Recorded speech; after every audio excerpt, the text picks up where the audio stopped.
थोड़ी देर बाद आद्या वहां से उठ गई थी तो मृत्युंजय भी नहाकर नीचे आ गया था जहां सारे लोग उसी का वेट कर रहे थे। डॉट डॉट डॉट डॉट आद्या जय को सोया हुआ समझकर अपने मन का सारा दुख उसे बात कर वहां से चली गई। दूसरी तरफ अजय उसकी सारी बात सुन रहा था। कहीं ना कहीं उसकी बातों से जय को बहुत तकलीफ हो रही थी, लेकिन अभी वह अपने दुख को नहीं बता सकता था, इसलिए वह आद्या की जाने के बाद उठा और नहा करके जल्दी से नीचे आ गया। सभी लोग डाइनिंग टेबल पर उसका इंतजार कर रहे थे। आज सब उसका इस तरह इंतजार कर रहे थे जैसे कि कोई बहुत बड़ी न्यूज मिलने वाली हो। थोड़ी देर सब लोग हाल में खड़े जय के चेहरे को ताकने लगे। थोड़ी देर जय चुप रहे, उसके बाद किसी ने गेट पे दस्तक दी। गेट पर रोहित आया हुआ था। रोहित को आया हुआ देखकर सब लोग रोहित की तरफ देखने लगे। रोहित ने आते ही बोला, अरे मुझे मत देखो, आप लोगों के लिए और भी बड़ा सरप्राइज है। थोड़ी देर में वह आप लोगों के सामने हाजिर होगा, तब तक आप लोग मुझे अपने अपने बीच में आने दीजिए। ऐसा कह के रोहित सबके बीच एडजस्ट हो गया। थोड़ी देर तक सब शांत रहे, फिर मृत्युंजय बोला, आप लोगों को यहाँ एकत्रित करने का बहुत बड़ा रीजन है। अभी ऑफिस में जो भी प्रॉब्लम हुई है और जो शेयर के साथ हो रहा है उसी के बारे में बात करनी है, और सबसे बड़ी चीज प्रतीक जी, सुनील जी के बारे में बात करनी है। मृत्युंजय बहुत सीरियस होकर बोल रहा था। सब उसको बहुत ध्यान से सुन रहे थे। माया चाची और शांति बुआ को लग रहा था कि जय अब आद्या को घर से निकालने का कहेगा। वो दोनों मन ही मन खुश हो रही। मृत्युंजय ने कहना शुरू किया, आज आप सबके सामने मैं कुछ बताने जा रहा हूँ। आज तक ऑफिस में जो भी हुआ और प्रतीक और सुनील के केस में जो भी हुआ वो आप सबके सामने है, लेकिन एक चीज और है जो आप सबको नहीं पता। आखिर किसने किया ये सब और किस लिए, ये सवाल सभी के मन में है। तो आज उसी के लिए मैंने आपको सबको बुलाया है। ये सब जिसने भी किया है वो कोई और नहीं। जय का इतना कहना था कि माया चाची की आंखों में खुशी की चमक आ गई। वही आद्या जो सबके साथ खड़ी सुन रही थी, उसका डर से शरीर ठंडा पड़ने लगा। उसने घबराहट से अपने पास खड़ी कनक का हाथ पकड़ लिया। जय ने आगे कहना जारी किया, ये सब करने के पीछे आद्या का हाथ है। आद्या ने किया है ये सब। आद्या ने ही मेरे ऑफिस से मेरी सीक्रेट फाइल चोरी की, उसके बाद उसको डिटेल जाकर शेयर कर दी। आद्या का नाम सुनते ही जहां एक तरह दो लोगों के चेहरे पे खुशी की चमक थी, वहीं पूरे घर वाले शॉक्ड होकर आद्या और जय को देखने लगे। आद्या का नाम आते ही सबका मुंह खुला का खुला रह गया। फिर अगले ही पल उदय सिंह जी बोले, जय ये तू क्या बोल रहा है, ये बहुत ने किया है सब। अरे हमारी आद्या तो इतनी मासूम सी और नासमझ सी बच्ची है, वो कैसे ये सब कर सकती है। जरूर तुमको कोई गलत बहमी हुई है। जय बिना किसी भाव के आद्या को देखकर बोला, कोई गलत बहमी नहीं हुई है, सारे सबूत है मेरे पास जो आद्या के खिलाफ ही है।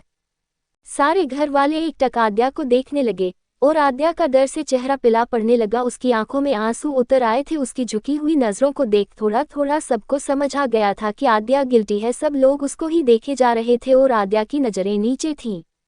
आद्या को शांत देख दादी आगे आकर बोली, ये सब क्या है बेटा, तू चुप क्यों है। और जय ये सब क्या बोल रहा है।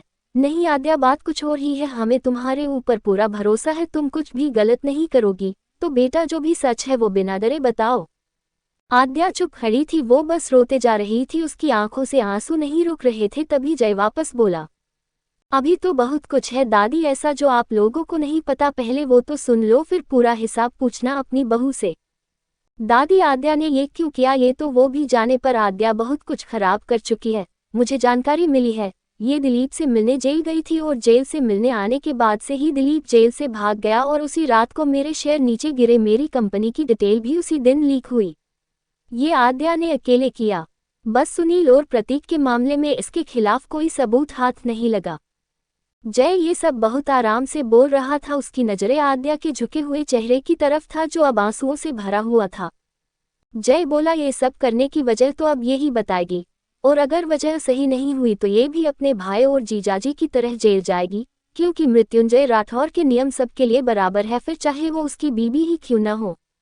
मृत्युंजय की बात अभी खत्म भी नहीं हुई थी कि बीच में आते हुए शांति बुआ बोली, डॉट बिल्कुल जय, सबका हिसाब बराबर होना चाहिए, फिर चाहे वो मेरी बेटी का पति हो, तेरी बीवी तो करो आद्या का हिसाब, क्योंकि अब तो सारे सबूत इस लड़की के खिलाफ है। इसी ने तेरी कंपनी के साथ धोखा किया है, तेरी ऑफिस के सीक्रेट लाकर से फाइल चुराई, उसके बाद जाके उस दिलीप को दे दी, और इसी ने उस दिलीप को जेल से छुड़वाया। इसी ने पुलिस वालों को चकमा देने के लिए दिलीप को नशीली दवाई दी ताकि दिलीप सबको नींद में सुलाकर आराम से भाग स्कैनर बाहर निकल कर इस आद्या के साथ मिलकर तुझे बर्बाद कर सके और ये आराम दे अपनी जिंदगी उस कमीने के साथ जी सके। डॉट डॉट इसको तो जय अभी सजा दो, इसको एक पल भी इस घर में मत रुकने दो अभी के अभी। तुम पुलिस को बुलाओ और इस लड़की को भी करो पुलिस के हवाले और इसको भी करो जेल में बंद। शांति बुआ गुस्से में बोले जा रही थी, पर आज उनको बहुत खुशी हो रही थी आद्या को सबके आगे एकपुच करके। और आद्या वो तो चुपचाप खड़ी थी, उसके मुंह से तो वर्ड तक नहीं निकल रहे थे, वो लगातार रोए जा रही थी। रोते रोते उसकी हिचकियां बंद गई थी। उसको रोता देख जय के सीने में दर्द होने लगा। तभी माया चाची गुस्से से आए और आद्या के बिल्कुल पास आकर बोली, लड़की अब ये ड्रामा क्यों कर रही हो? ये आंसू अब किस लिए बहा रही हो? जब उस दिलीप से मिलने गई तब ये आंसू नहीं आए, उसके कहने पे जय की ऑफिस से चोरी की तब नहीं आए, और जबकि शेयर्स को बेचने के लिए साइन किए तब शर्म नहीं आई। तो अब किस लिए ड्रामा कर रही हो? तुम जैसी सड़क छाप लड़की को तो एक सबक सिखाना ही पड़ता है, ताकि फिर कोई राठौर हाउस की ओर नजर उठाकर न देख सके। और ऐसा बोलकर माया चाची ने आद्या और थप्पड़ मारने के लिए हाथ ऊपर उठाया। आगे का भाग नेक्स्ट वीडियो में।